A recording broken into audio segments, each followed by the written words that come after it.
Hello, everyone, and welcome to the webinar. This is Multi-Tenancy in Kubernetes, Strategies and Considerations, and I am joined by Sachin, Senior Product Engineer, and Atul, Senior Developer Advocate.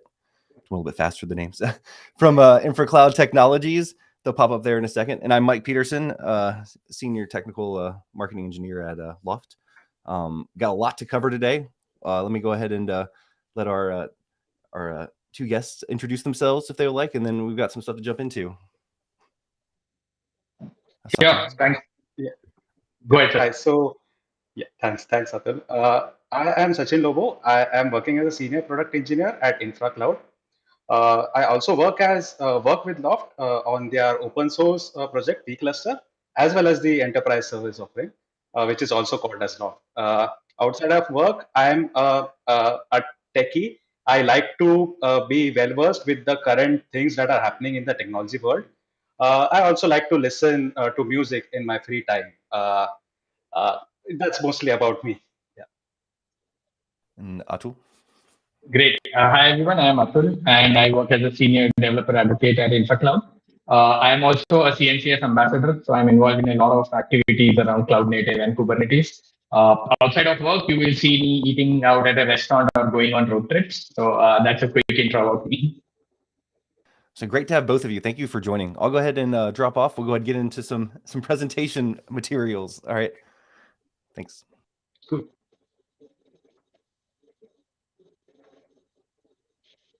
Yes, so welcome everyone again. We'll be talking about multi-tenancy in Kubernetes, strategies and considerations. The agenda for today is fairly simple. We would be starting with the introductions, which Mike already did. Then we would be deep diving into understanding what multi-tenancy actually is. We'll touch upon how to achieve multi-tenancy in Kubernetes, along with a demo using vClusters. We'll also touch upon security and compliance considerations, because that's quite important when it comes to multi-tenancy. We'll touch upon use case, and then we would be open for question and answers. So we were done with the introductions. I'm Atul, and I have Sachin with me. You can reach out to us on our Twitter handles mentioned here, and also you can follow us on LinkedIn. So before I get started, you would be seeing these beautiful lights and the ambience behind me. So I'm actually working from a co-working space here. And one of the good things I like about this place is that there are people from different domains who work here. Someone's an architect, someone's an engineer, someone's a musician, and all of them are under one roof. Some of them have their open desks, some of them their private cabins. In fact, the cabin just in front of me, it has a lot of greenery there. The person has put a lot of plants, a lot of photos, and this room where I'm sitting, this is basically a shared place. So anyone can book this particular conference room. They can come and attend conferences. Then there's a pantry out there where I can go and grab a coffee. There's electricity, there's Wi-Fi. And the company who is taking care of this entire setup, it ensures that we have access to all these services. We have proper internet, the pantry is always full, and also security. So there's also a security guard right out there. So access control is also taken care of. So what I just told you is actually multi-tenancy in real life, because we are different people working under one roof, but all of us have our own spaces that we can personalize and use. And that's what multi-tenancy is actually. So when it comes to software, it's basically multiple users accessing the same application instance. And essentially, it's like if you would have used servers earlier, so you have a virtual machine which is basically on a physical server and a lot of people using that. Essentially, that's what multi-tenancy is. And one of the major reasons why we do that is obviously, we try to get some performance out of it, but isolation of data is quite critical here. So from a resource point of view, what multi-tenancy allows is that you can share your resources among the other tenants who are present on the particular system. So the example that I gave you about the building, that is similar how it works in case of software as well. So you might have you have compute that would be shared between the tenants. You might have memory. You might have network that would be shared between the tenants. So that's these shared resources, and that is where multi-tenancy helps, where resource utilization is optimum.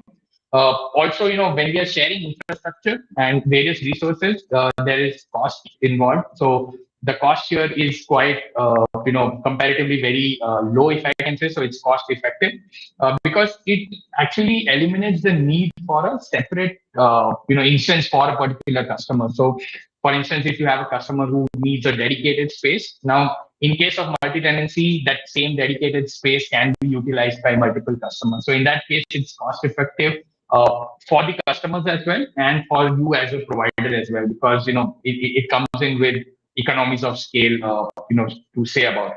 And lastly, the maintenance is relatively simple when it comes to multi-tenancy. And why I say that is, since you have one single platform where you have multiple users using it, when you want to do things like, let's say you want to perform an upgrade, or there is a new patch that you want to apply to the system, instead of doing it individually for every customer, you can just do it on your main resource. So if you're talking about a cluster, we do it on a cluster, and it will be automatically applied to all the other tenants who are present. So that was pretty much about what multi-tenancy is. Quite basic. So I know a lot of people who would have joined in, probably for them this would be a refresher sort of.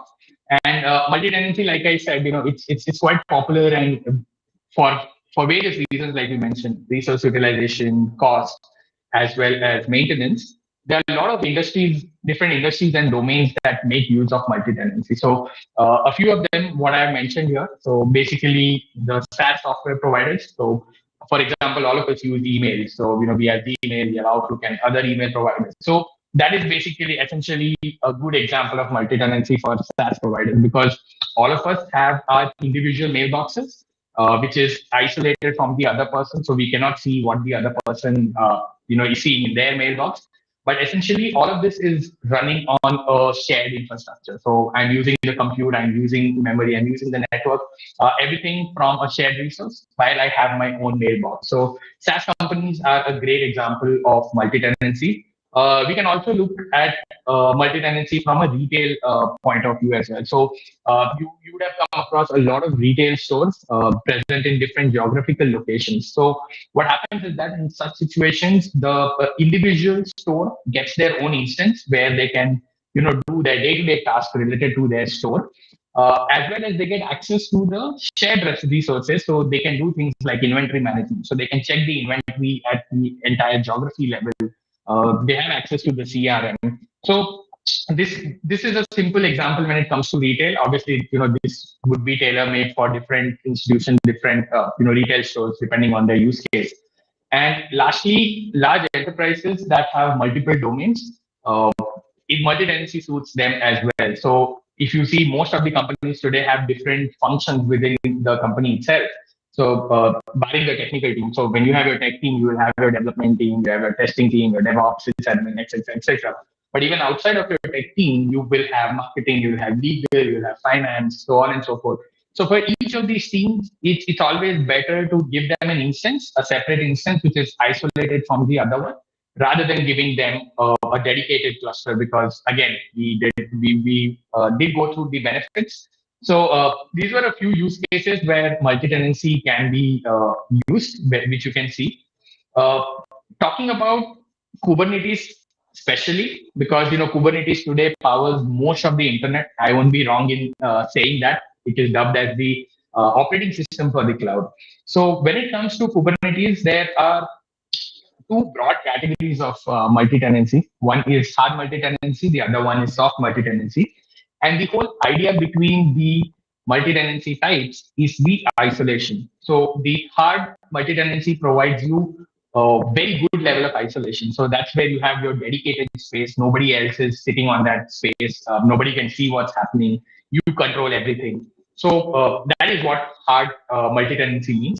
When you come to the other side, which is soft multi-tenancy, that is where you generally deal with logical abstractions and separation. So essentially, you would be dealing with a shared infrastructure, on top of which you will have various customers, various tenants who would be logically separated from each other. So there are three different types of multi-tenancy models, if I can say, that we would be discussing today. The first one is separate cluster per tenant. So this is a hard multi-tenancy type. So if you see the diagram on the right, you actually see that every tenant has its own cluster. So in this case, each tenant is allocated their dedicated cluster, and this provides with complete separation. And they have their own, they can manage their own resources, configuration, and they're completely independent from the other one. So there are different use cases where you might need this, depending on what the requirement is. For example, if you are working with a client who says that data is extremely important to them, it's someone in the finance domain, for example. So they are the ones who need extreme level of security and isolation. So we could to go for this particular mode. Talking about pros and cons, and before I dig into them again, all the types that we would be discussing today, it actually depends on your use case. So the pros and cons is something that would change based on a use case as well. So we would just like to say that there is nothing right or wrong. It just depends on what situation or what use case you are dealing with. So quickly touching upon the pros of separate cluster per tenant. So definitely isolation, because they have their dedicated cluster and it avoids interference from any other tenant. So it's just there. Resource allocation, each tenant can independently allocate and manage their own resources. So uh, there's no issue of any other tenant coming and using your resources. So that's not going to happen. And obviously, this gives the best level of security because you are the whole sole user of that particular cluster. Coming to the other side of the coin, there is a certain overhead that is involved here, and that is mostly from the service provider side, which comes into maintenance and management of these multiple clusters. Because as your customer base grows, every customer, if every customer has one cluster, then it will be really difficult to manage those clusters. Upgrade, security, access control, etc., etc. Even when you talk about resource utilization, sometimes it might happen that you have provided a certain amount of resource to a particular tenant, but then it's always underutilized. And that's where you are actually wasting a certain amount of resource. So there are chances of improper resource utilization. And scalability can be a concern because individual scaling individual cluster can be complex because they are individual clusters which are sitting on different node pools and nodes, and it requires a lot of planning and additional coordination because moving them, scaling up and down, without downtimes and other complexities might get difficult as well. Moving on to the soft multi-tenancy mode, which we are going to talk about is the namespace per tenant. So as a namespace, every tenant has their own namespace, and namespace is a logical separation. So you can see that in the diagram as well. So each tenant has access to their namespace, eventually running on the same cluster, which is shared. So each tenant is given a dedicated namespace within the cluster, and it enables logical isolation along with resource allocation for each of the tenants. Now, in this case, there is certain level of isolation. It's not completely isolated, but then it does have some measures in place, especially if you use some access management controls in place. You have one tenant who is assigned to a namespace will not be able to see or perform any action into the other namespace that is there. Also, each tenant can manage and allocate their resources within their namespace. So based on their requirements, they can play around with the resources. But again, that all is bound by the namespace that we have.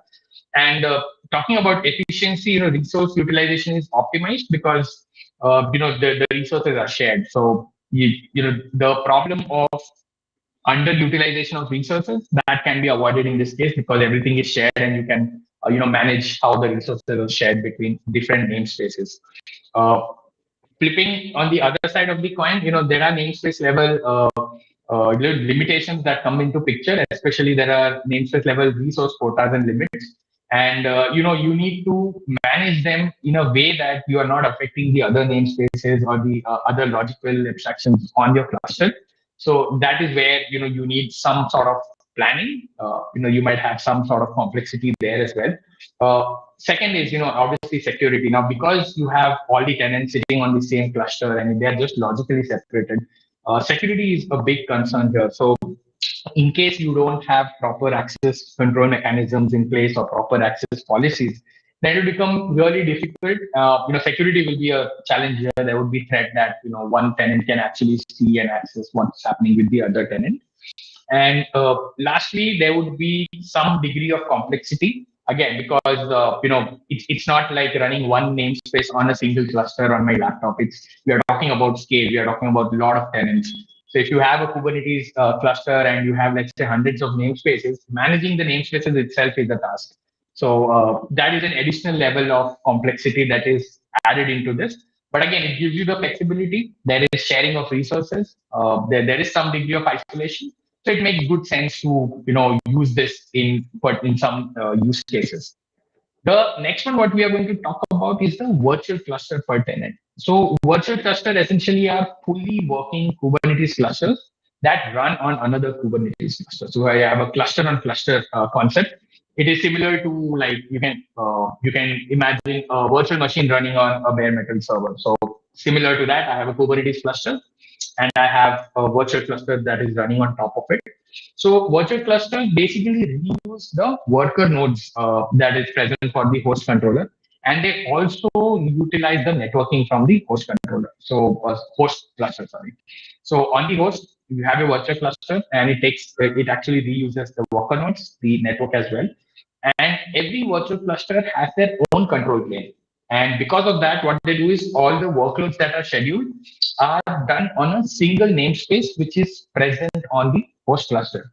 So uh, this would be made easier if you look at the diagram. So what happens actually is on the shared cluster, there is a namespace that is created, and within the namespace, we have a virtual cluster, which is given access to a particular tenant. So tenant one accesses virtual cluster one, which is within a namespace one. Now, because virtual cluster has all the bells and whistles of a proper basically it's a full Kubernetes cluster which is running. So it itself is a Kubernetes cluster, and what that does is that for each tenant, it feels that it's running on their own cluster. Actually, it's not. It's just a namespace. So that's the degree of isolation it gives. So that's one of the pros for virtual clusters. It provides a perception of isolation, so tenants can experience the benefit of a dedicated cluster while being on a shared cluster, and they also have the logical separation in place and also sharing the underlying resources. So that's where even the resource utilization is taken care of because it is shared among all the other virtual clusters. So we can reduce the overhead because of the resources being shared, and scaling virtual clusters is relatively easier because these are very easy to provision. So the moment we deploy a virtual cluster on a Kubernetes cluster, it's quite quick because because of the necessary abstractions that are in place. So scaling them is quite easy, and that's why it becomes a go-to choice for a lot of providers, where because it provides the necessary isolation, plus it also gives the tenant the benefit of that they're owning it's dedicated cluster for them. Talking about funds, there is a potential. So the word over here is potential. There is a potential performance overhead as well as management overhead when it comes to virtual clusters. Why is that? Because virtual clusters, if you see from the diagram itself, it introduces an additional layer of abstraction. So because of that, what might happen? There might be slight, performance issues, but then it again depends how well you optimize your entire underlying infrastructure as well as how you are deploying it. Uh, Similarly, because of that, the management can also be challenged here because you will have to include, take care of monitoring, troubleshooting, applying patches, updates. That again has to be taken care of. And again, so like I said, the word potential is the key here because it completely depends on how you are managing it, and it can be a very high degree of overhead, or it can be completely similar to what we have seen in the earlier use cases. So these were the three larger multi-tenancy techniques which we can use in Kubernetes. Like right from a very hard multi-tenancy approach where we spoke about single cluster per tenant, and we can eventually come to virtual cluster, which gives the tenant a feel of that they are working on a dedicated cluster while still being a logical separation. And like I said earlier, the choice between hard and soft multi-tenancy actually depends on a lot of factors. It depends on the degree of isolation that is required, the amount of customization your tenant requires, the resource efficiency, and also the security considerations. So, hard multi-tenancy, as I said, offers the strongest isolation because that's completely isolated. Every tenant has a dedicated, cluster for themselves, while soft multi-tenancy promotes efficiency and cost savings while maintaining the adequate level of isolation that has to be there. So, uh, virtual clusters is something that we would be focusing on, and one type of virtual cluster is vCluster that we would be talking about in the next section. Yeah. Hi. So let us now look at what is vCluster. So vCluster here is an implementation of the virtual cluster per tenant model that we just discussed. It is an open source project by Loft Labs, and it lets you create lightweight Kubernetes clusters on top of your host cluster. It is also a CNCF certified Kubernetes distribution, which means that it behaves just like a normal Kubernetes cluster. It has its own control plane. So users, they get the feeling that they are being connected to a standalone dedicated cluster. Inside of a vCluster, a tenant gets full access. So they can use this vCluster to install and test any kinds of cluster scope resources like CRDs. Now, this is not possible in the case of the namespace based model without taking the help from a cluster admin. Plus, there would be scenarios where there would be conflicting version requirements between different tenants. So here, essentially, what vCluster allows is it allows you to partition a single physical cluster into multiple virtual ones, and you can have one virtual cluster for each tenant. And now this allows more efficient use of the host cluster, while it also provides the isolations that the tenants desire. Next, let's look at how vCluster works. So once you deploy vCluster, vCluster runs as a pod inside a regular namespace on the host cluster. It gets deployed as a stateful set now, which contains two components. First is the vCluster API server, and the next is actually the second component is a syncer.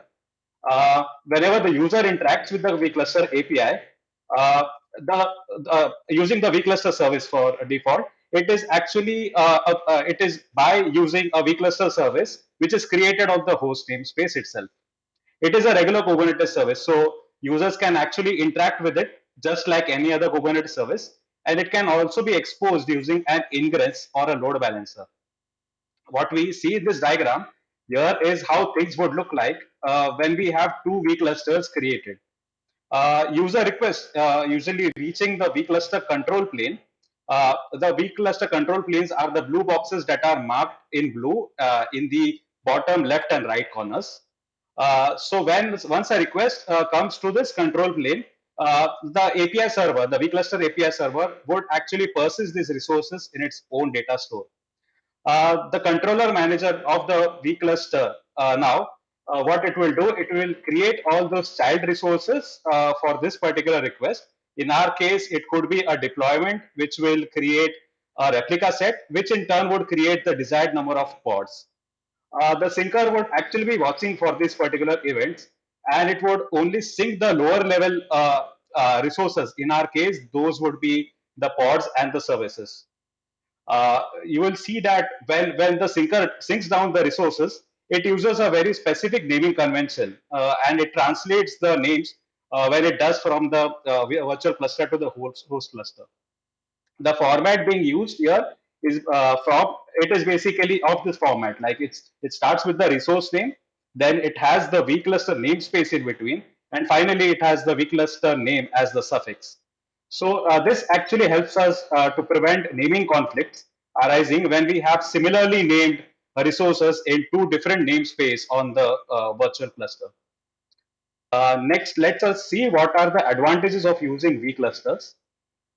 So since vClusters have their own separate control plane, they allow you to provide a fair bit of isolation to the tenants by default.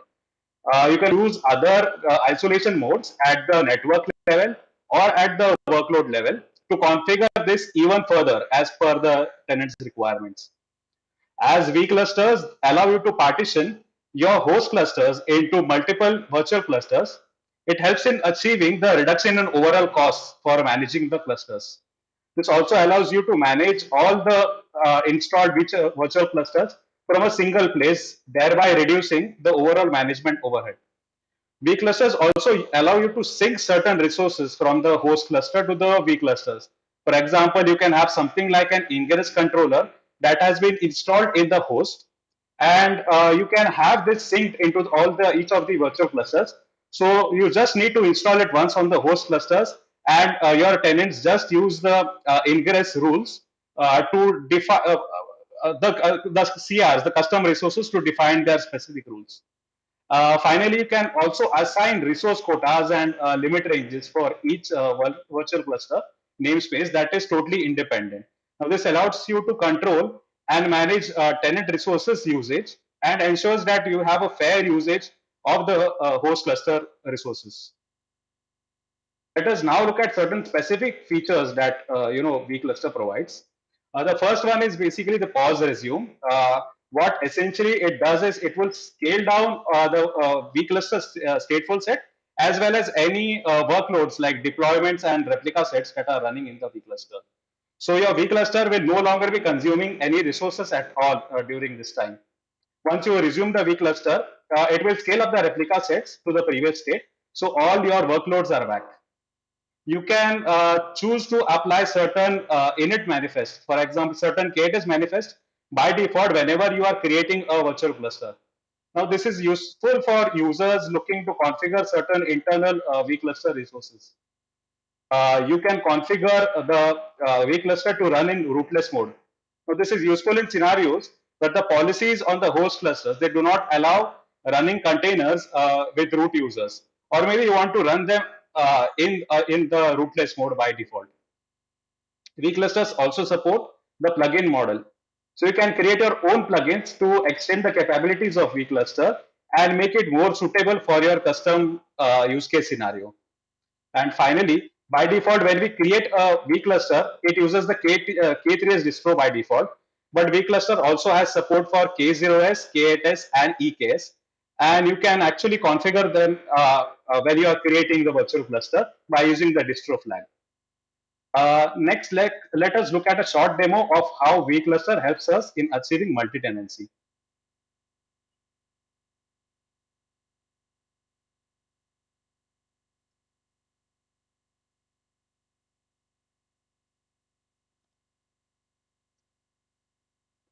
Okay, so for you would need the vCluster CLI in order to create the virtual clusters. We'll head over to vcluster.com, and on the getting started page, you will get a brief overview of how to install vCluster CLI on the operating system of your choice. You can also use the vCluster Helm chart to create your vClusters. Again, you have a pretty detailed description of how to go about it. Uh, for this demo, I have a kind cluster set up locally. Looks like the demo's not the demo video is not up yet. Oh, also want to remind everybody too, if you got any questions, feel free to post them in the chat too. We're here to answer questions too. This is interactive. All right, and then I'll drop back off.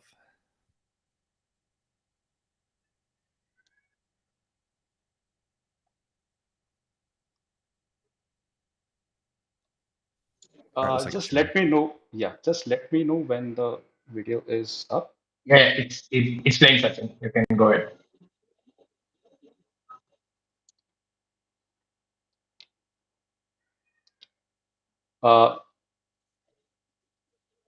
Okay, I'm really sorry because I'll have to start again.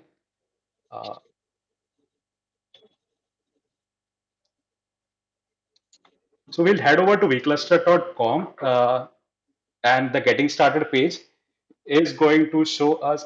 Let me just confirm whether there is a delay between what is being shared and what you are able to see. Otherwise, there is going to be a lot of. Yeah, it's on the command line now, so you might want to restart the video from the vCluster. Like it started a minute ago, so you can just go back and like restart it, and then you should be good. Okay.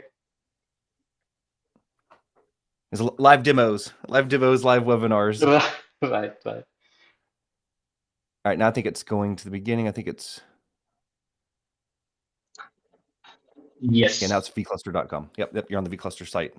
Looks like it's going. Yeah, I had played this a couple of seconds ago, actually. So there's a lot of delay in between what I speak and what is visible via the sharing screen. Yeah, I think we'll get So, most of it. Right now, it's on the vCluster webpage, so you're just talking about installing the CLI. So if you want to start there. yeah, let's see. Let's hope. Because I have,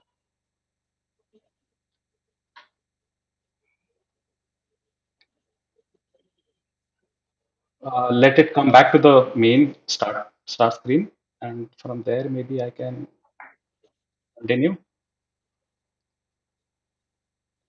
So Sachin, right now we are on the CLI. Yeah.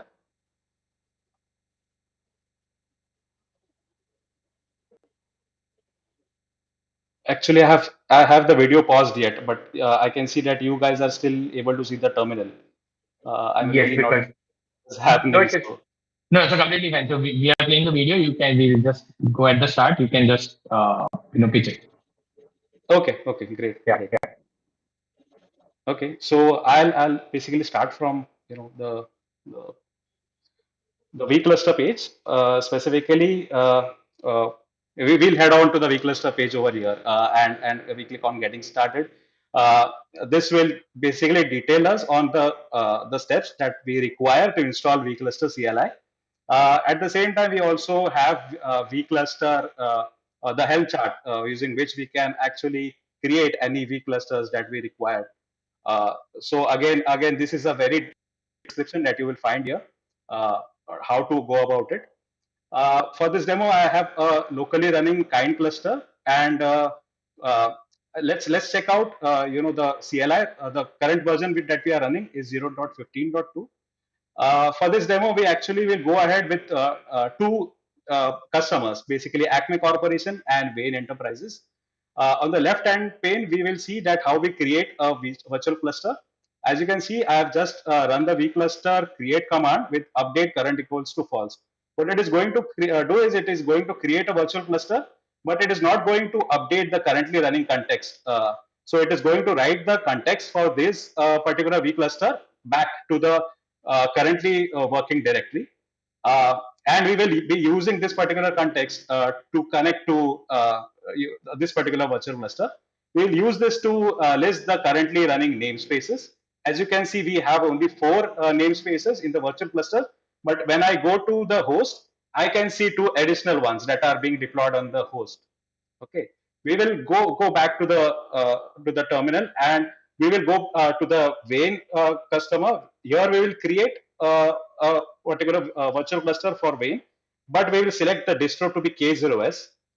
So what it is going to do, again, it is going to create a virtual cluster, but this time around, it is going to actually use the K0S as the API server. Let us wait for the virtual cluster to get created. And after that, we are going to just basically go ahead and list the namespaces for that particular virtual cluster. So as you can see, I have just got the detailed listing of the namespaces.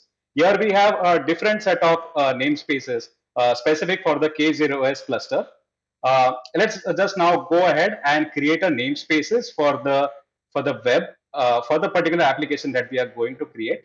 As you can see, the web namespace got created in Acme Corporation. But again, if we see that in Wayne, we do not see it. So this is the isolation that we are getting when we are doing it virtual via the virtual clusters. As you can see here, again on the host, we do not have the web namespace yet. So we'll go ahead and create the web namespace on the Wayne customers vCluster as well.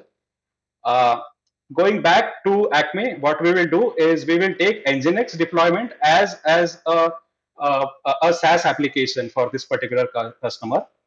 we will go ahead and look at the Nginx deployment. So what we are doing here is we are setting 1 as the replica count, but what we are doing is we are going to overwrite the default page that this Nginx deployment is going to return. And let us go ahead and look at the config map that we are going to use to do this. So as you can see that for this config map, we have a custom message that shows that welcome to the Acme Corporation. So this is going to be a custom message for the Acme loading page. We will go ahead and create both these resources, starting with obviously the custom resource, because that is a dependency.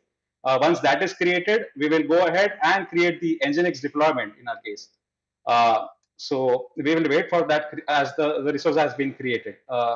We will try to do the same here for the Wayne customer. Again, we will go ahead and check the Nginx deployment. If you see, we have marked the replica count as 2 for this particular Nginx deployment, but we are doing the exact same thing. We are overriding the default page for the Nginx deployment is going to return. Again, we will just see the config map over here. As you can see, this is a different message altogether for the Wayne customer. Let's now go ahead and create these resources for the Wayne customer as well. So again, we start first with the config map, and going ahead, we then deploy the Nginx deployment in this particular case. So right now we have these resources created for both the customers. What we will do is we will go and check in the host as to what has happened because of these two actions. As you can see on the host, inside vCluster Acme namespace, we're able to see one Nginx deployment pod that has been scheduled with the appropriate namings. Again, with Wayne, we have two Nginx deployments, and you can see the name translation that we earlier talked about. So you can see those pods have been synced to the host cluster. Let us now go ahead and try to expose this Nginx deployment. We are creating a basic service, but of type load balancer, because we want to access it from outside. You can also go ahead and create an ingress for this, which is pretty much the same. We will actually go ahead and create the service. Again, for Wayne customer, we are going to do the exact same thing. It's kind of the same service, same type, same load balancer, the target port being 80, which is the default port for Nginx. Again, even here, we are going to create the service. Once the services have been created, what we'll do is we'll actually list the services in the appropriate namespace where they are created. In our case, it is in the web particular namespace. And from the list, we will be able to gather the public IP using which we will be able to hit this particular service. As you can see, I've just gathered that. I'm going to just visit that particular IP. As you can see, this is the service that resides within Acme Corporation, and we are greeted with the custom message for Acme. We will do the same for the Wayne service.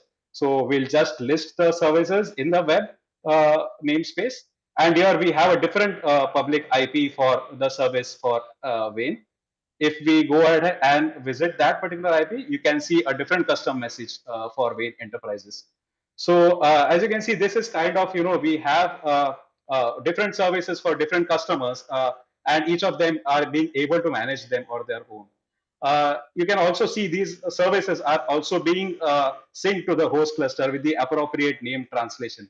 The first one was for the Wayne customer, and here you can see the one for the Acme customer.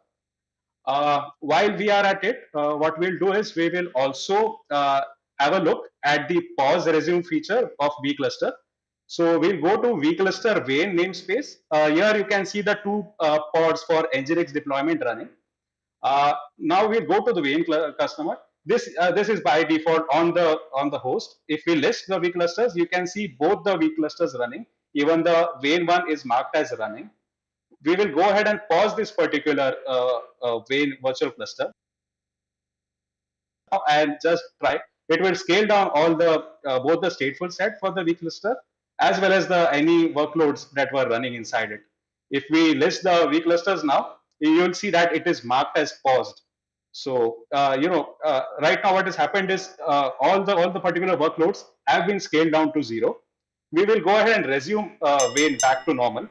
And now if you do a listing, it will say that it is still in running mode. and you can see on the host one by one, it will start getting the deployments and the stateful state back to their original how it was before we actually paused the particular vCluster. So in this demo, we have actually seen how we can use vCluster to basically implement multi-tenancy, as well as we also saw how we can use a different distro while creating a vCluster. And at the same time, we did also add a quick look at the pause and resume feature within vCluster. Yeah, that was it for the demo. Perfect. So I think with all the goof up that we had in this particular demo, the statement goes well that, is it even a demo if you don't have a goof up? So we had that, a little bit of sync issues here and there, but then that's what happens in live webinars. So what we would be doing is that, post the event is done, we would be sharing the video as well in case, it didn't work out for anyone, whether it was blurry or it didn't load up anything. We would be sharing the videos as part of the post-event communication. So thanks a lot, Sachin, for the demo. I think we can get back to the slides. And the demo that you saw was, purely around virtual clusters. And the example that I started with, the real life example of multi-tenancy to coming into how it can be done on Kubernetes cluster. And then eventually Sachin showing us how we can do it using virtual clusters as well.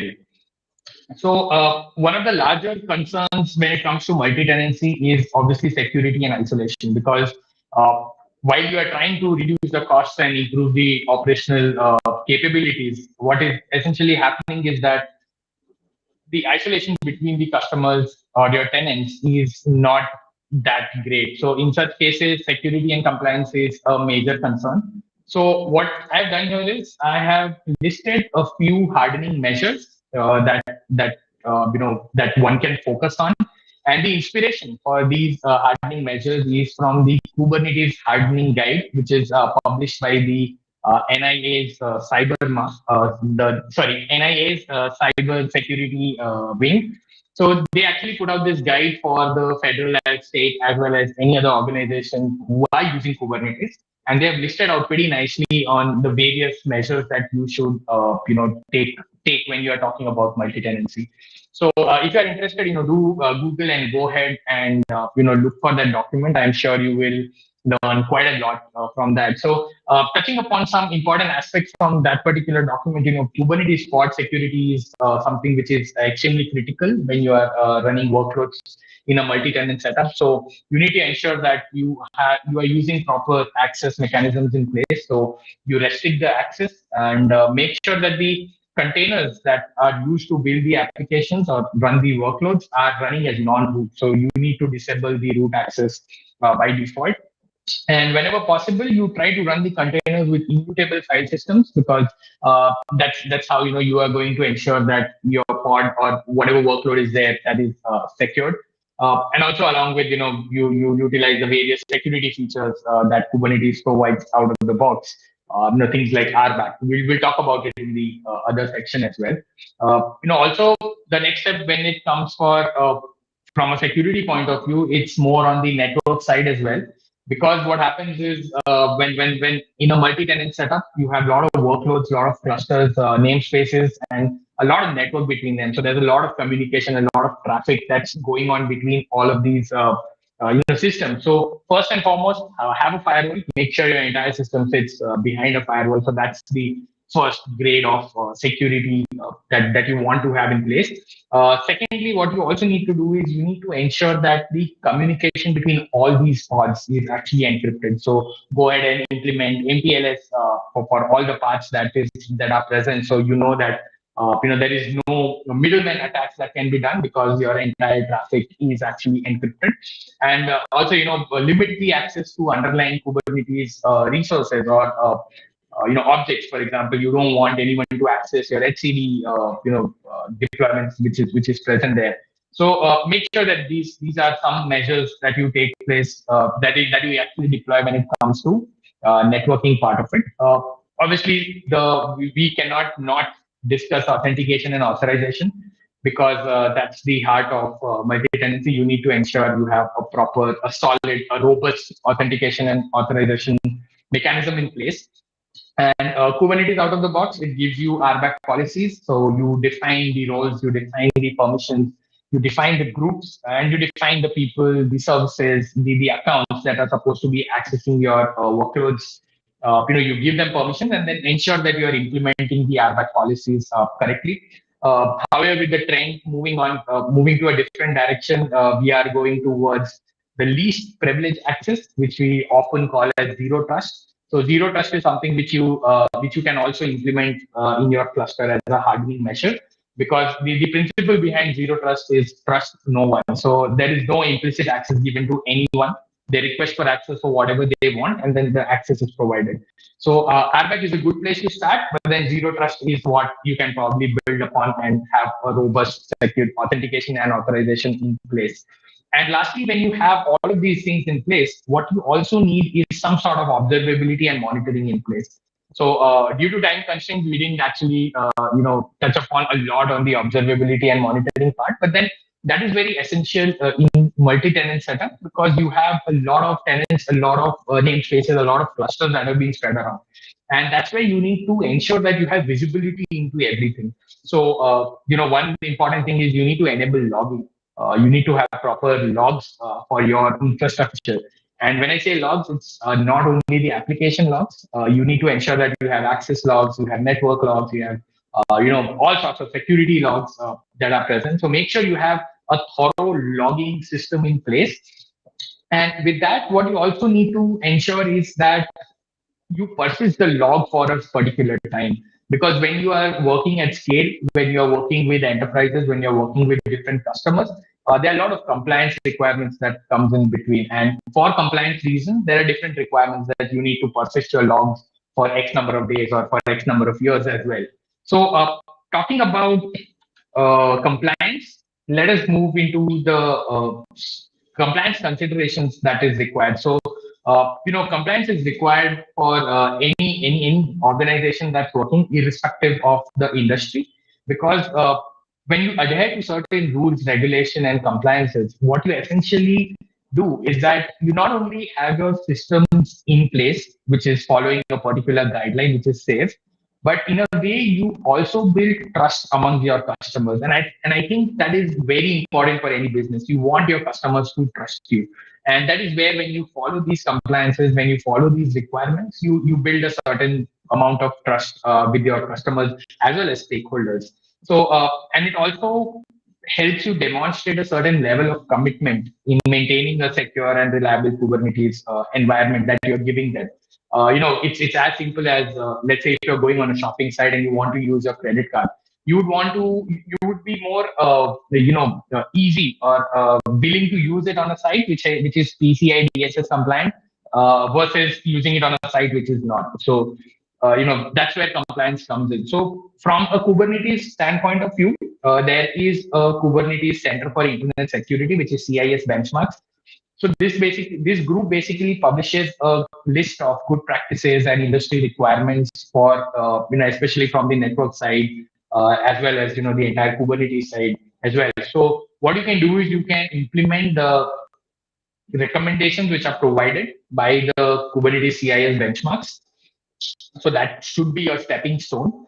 The next thing that you would want to ensure is you need to have regular audits and assessments in place, because we all know that the tech landscape is changing at a rapid pace, and what is happening today might not happen tomorrow. And with every passing day or with every passing hour, you have new vulnerabilities that are being discovered.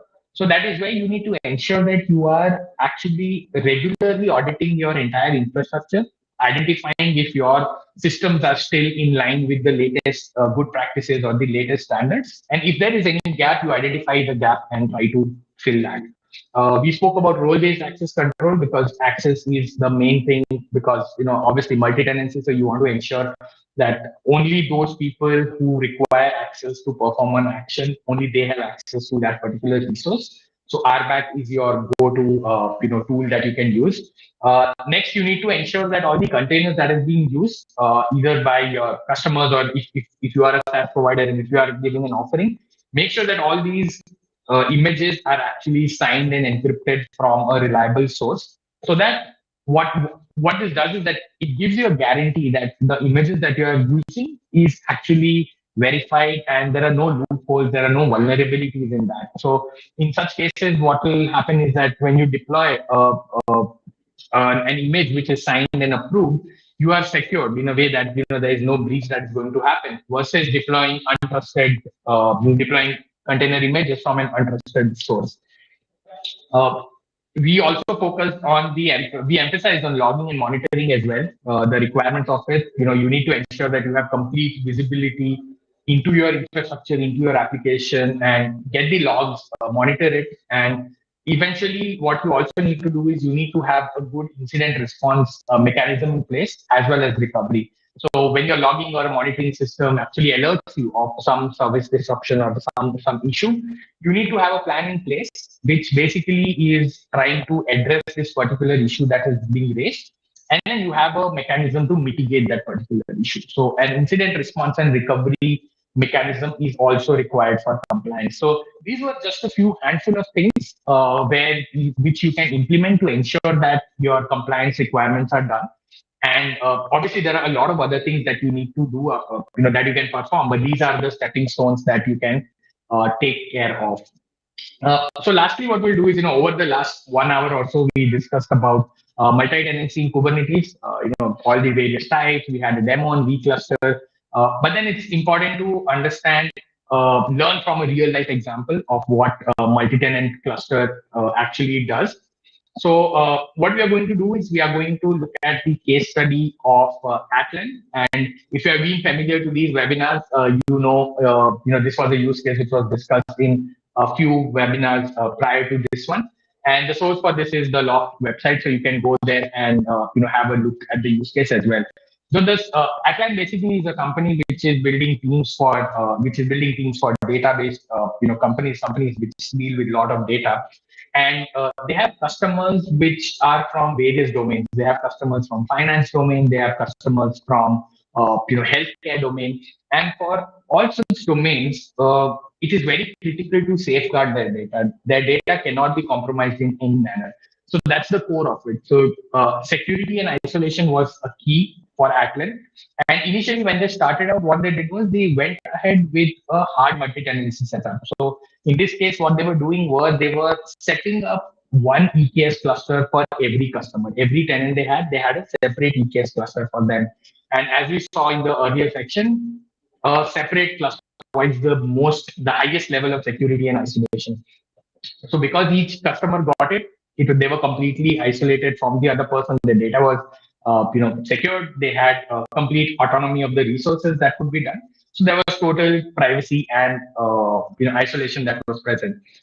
But one of the major challenges that came here was that when their customers started increasing, when they started scaling, at a point they realized that having one cluster per customer was very difficult to manage, because when you are growing from one customer and then suddenly go to 100, having 100 fully blown EKS clusters is very difficult to manage. So they were dealing with a lot of clusters, a lot of difficulty when it comes to managing them, patching them, monitoring, troubleshooting, and a whole lot of other things.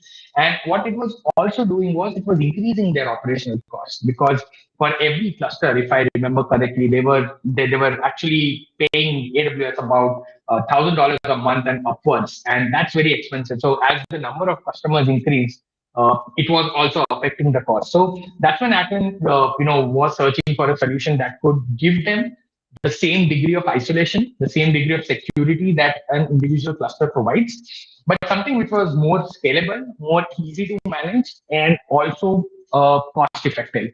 And that's where they explored multi-tenancy and zeroed in on V clusters, the same demo that Sachin showed.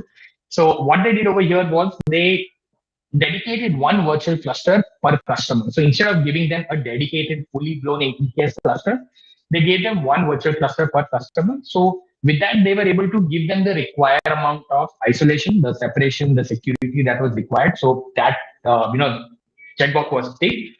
What it was also doing was it reduced the number of physical clusters. So now they didn't have to manage a physical cluster for each customer. They were able to run, let's say, 10 customers on one single cluster of EKS. So their physical clusters that they were using, that reduced. And what that did was it brought down everything else which was associated with it. So it brought down the costs that were associated. It brought down the maintenance overhead. It brought down the operational overheads that was associated with a physical cluster. So if you see this use case, it's a pretty good use case to learn how someone went from a complete one cluster setup where the security and isolation was of paramount importance to a situation where they were able to bring down the cost and still maintain that level of security and isolation. So with that, we come to the close of the webinar in terms of what we had to discuss, in terms of the strategies, in terms of all the multi-tenant techniques, the security consideration, the compliance requirements, and the use case as well. All right, looks like we got some questions in the comments on LinkedIn. So I am going to find the first one. All right, so does vCluster support any disaster recovery features? Configure and connect to secondary vCluster, or like I guess maybe that'd be more like HA or something like that. So does vCluster support any disaster recovery features? Configure and connect to a secondary cluster, but it's probably mostly like HA, different API endpoints. That's our first question. Right. I guess for the applications, right now I don't think so. It is autonomous, as in vCluster won't do it by default. But I guess it is still possible and very easy to do it and configure it for on our own, basically. So HA is supported by vCluster, but only for its own components, being the database, the HCD database, so to say. So that is possible for the vCluster workload itself. So yeah, I hope that answers the question. All right, and then our next question is, does vCluster have any application resiliency features on top of the host cluster? I think for the application, I do not yet think so, but it will still provide you with the resiliency features out of the box what Kubernetes does, because at the end of the day, it is just another Kubernetes distribution. You do not have to think that it is a separate component or a separate thing. You just deal with it as a Kubernetes distribution. So out of the box, it is going to give you whenever the pod goes down, it is going to create another pod in its place. So all those features, all those resiliency features, you are going to get by default. So yeah, I think that is particularly supported well by vCluster. Shares a feature set with Kubernetes, so you're basically basing everything on Kubernetes' ability to come back for if like a pod is delete or something. All right, so we got another one. Yes. Someone had asked previously while we're on the syncer slide, if you could explain the syncer part in the previous slide. So do you have the? I don't know if you want to bring the slide up for the syncer section. Probably just like a little description. I'm not sure what was on the slide. I forgot. I'm just getting it on board. That sounds good. Sure, you have it. Yeah. For this particular. So ideally with vCluster, what happens is vCluster just provides you with the control plane isolation. So it is just going to give you a separate API server where you are going to connect, but it does not have a network solution or maybe a storage solution on its own. It is going to offload those particular requests back to the host cluster. So this is where the syncer component comes into picture. What it does is it keeps a note of certain things that it is going to require to sync back down to the host cluster. In our case, if I want to run certain pods, just keeping the pods in the etc. Database of vCluster is not going to help.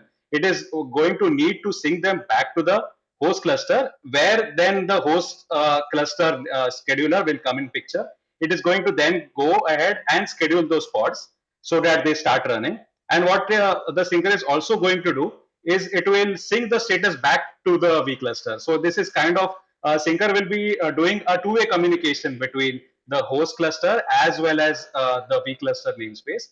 And it is kind of the single point of contact in between the two, which gives you the illusion that whatever request or whatever activities you are doing in vCluster, they're actually being done on the host cluster, but you still get the intuition that okay, everything is happened within the vCluster itself. So from that point of view, Syncer is the most important component, and I hope I have explained its working in pretty detail as you may desire. I think that was great. All right, so we had Ishan, one of our developers, who said you can have vCluster backups using Valero. So you can look into like Valero. I think there's some documentation and stuff on it too. I mean, that's going to be like, it's another Kubernetes like deployed thing, right? That you're going to be able to back up. All right, well, I think that's about all the questions we have. Let me refresh one more time just to see. I think we're good. Thank you so much for the presentation. Like everything was great. Like I said, we'll post the video of the demo in the comments later. But thank both of you so much for coming on and presenting this information. Is there anything else you want to say before we head out for the day, or any buys or outros or anything you want to say? Thank you for coming on. Yeah, I think it was a great learning curve for all of us as well, because from the demo side as well, and I think even from a live stream perspective, how to deal with live webinars. I think that's a key takeaway that we are doing. So I think in terms of queries and questions, I think anyone who is watching, you can just reach out to either of us. We shared our Twitter handles, we shared our LinkedIn pages. So in case if you have anything specific to this particular webinar, you can reach out to us. Or if you think there was any area where we went wrong or we didn't give the correct answer, please feel free to reach out to us and correct us. That helps us. Awesome. I thank both of you so much. We'll have you on again. I think we'll go over something else, and then we'll get another demo video too to get another chance at that. Demos on live streams. All right. Well, thanks so much for joining us. Like I said, watch the event, and we'll post some more information on there. But thanks for joining. Thank you. Bye-bye.